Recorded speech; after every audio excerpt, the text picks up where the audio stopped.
आपल्याला कल्पना आहे की सोशल मीडियामध्ये एखादी दुर्दैवी घटना घडल्यानंतर जर माहिती उपलब्ध झाली तर मोठ्या प्रमाणामध्ये लोक जे दानशूर आहेत ते मदत करण्यासाठी पुढे येतात. परंतु हे स्ट्रक्चर्ड नाही आहे, सगळ्यांनाच ते जमत नाही.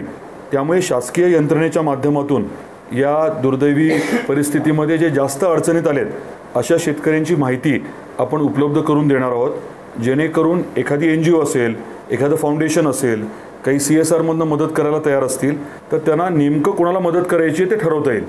समजा 100 कुटुंब आहेत शेतकरी आणि मला समजा धाराशिव तालुक्यातल्या कुटुंबाला मदत करायची आहे, तर या क्राऊड फंडिंगच्या सॉफ्टवेअरच्या माध्यमातून धाराशिव तालुक्यातले कोण कोण आहेत, भूममधले कोण आहेत, पारंड्यामधले कोण आहेत, त्यांचं नेमकं काय नुकसान झालं आहे, त्यांना किती मदतीची गरज आहे, त्यापैकी किती आत्तापर्यंत मदत मिळाली आहे हे कळेल. त्यामुळे नेमकी थेट आपल्याला मदत करता येऊ शकेल आणि त्यामुळे बरेच लोक पुढे येतील अशी अपेक्षा आहे. मुख्यमंत्री म्हणतात की ओला दुष्काळ हा नेमवालीमध्ये बसणारा शब्द आहे, काय सांगा?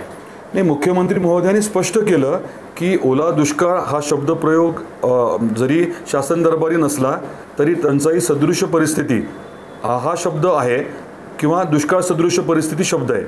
दुष्काळाच्या वेळेस जे काही निकष, जी काही सवलती दिल्या जातात त्या सगळ्या सवलती देण्याचं त्यांनी घोषणा केलेली आहे आणि मी म्हटल्याप्रमाणे या आठवड्यात त्याच्या अनुषंगाने शासन निर्णय निर्गमित होतील. दुष्काळामध्ये जी काही मदत मिळते ती पूर्ण मदत आपल्याला मिळेल. बाधित शेतकऱ्यांची संख्या आहे साधारण 300 कोटीचं त्यांनी प्राथमिक अंदाज काढला आहे.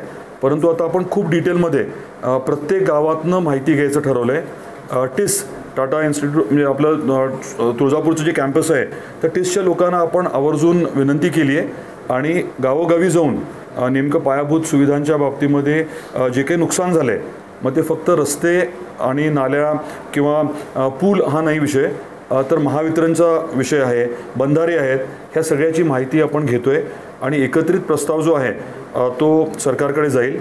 त्यात जे तातडीने खास करून रस्त्यासाठी पैसे लागणार आहेत त्याचा प्रस्ताव सादर केला आहे आणि DPCमधनं आपल्या 25-26 DPCमधनं तातडीने निधी उपलब्ध करून देण्याच्या बाबतीतही ठरलं आहे.